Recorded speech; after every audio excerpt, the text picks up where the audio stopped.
नमस्कार प्रिय दर्शक बंधु आमे सेमानक सहित आसीबा बेले आमे जेउ प्रकारर चिंताधारा व्यवहार करिथिलु सेथिरे आमे समस्यार समाधान करिपारिबु नाही। तेणु तांको सहित आसीबार किछि आवश्यकता नथिला।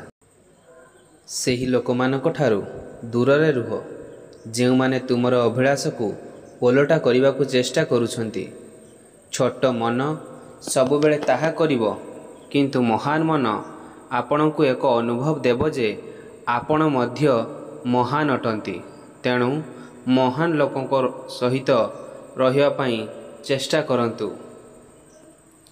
जेतेबेले तुमे अन्य लोकंकु आनंद दियो, तुमे प्रतिबदल रे अधिक आनंद पाइबो। तुमे देइथिबा सुख विषय रे तुमे भल चिंता करिबा। जेतेबेले तुमे तुमर चिंताधारा बदलाइबो, तुमर दुनिया को मध्य परिवर्तन करिबाकू मने रख। काहेकिना चिंता सहित दुनिया तथा परिवेश मध्य परिवर्तन हेबा निहाती आवश्यक। जेतेबेले आमे सुजोग नहीं थाउ सेतेबेले ही आम जीवन रे उन्नति आसे। सच्चट हेबा पाई प्रारंभिक एवं सबुठारु कष्टदायक विपद हेउ। तेणु सुजोग को केबे हाथ छड़ा करंतु नाही। सेइथिरे हुए तो आपणको जीवन रे उन्नति आसीपारे। असाधारण सुस्थता एवं स्वास्थ्य हासिल करिबा पाई प्रकृति आमको आवश्यक करुथिबा समस्त खंड देइछि, किंतु एही खंड गुडी को एकाठी रखिया पाई आमको छाड़ी देइछि।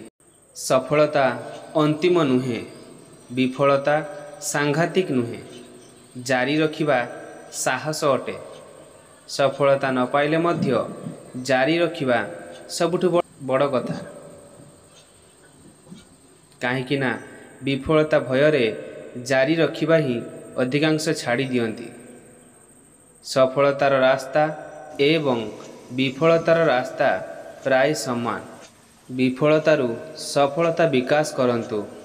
निराशा एवं विफलता हेउछि सफलतार दुईटी पाद। विफलतारु सफलता विकास करंतु, नहले विकास करिबा पाई साहस करी काम जारी रखंतु। जदि यही कथा गुड़िक आपनको भल लगी थाए बा आपनको जीवन रे उपयोगी बोली भाबुचंती, तेबे चैनल नुआ थिले चैनल को निश्चय सब्सक्राइब करने सह केउ कथाटी आपणको हृदय को छुईला निश्चय कमेंट करी जणांतु। जय जगन्नाथ।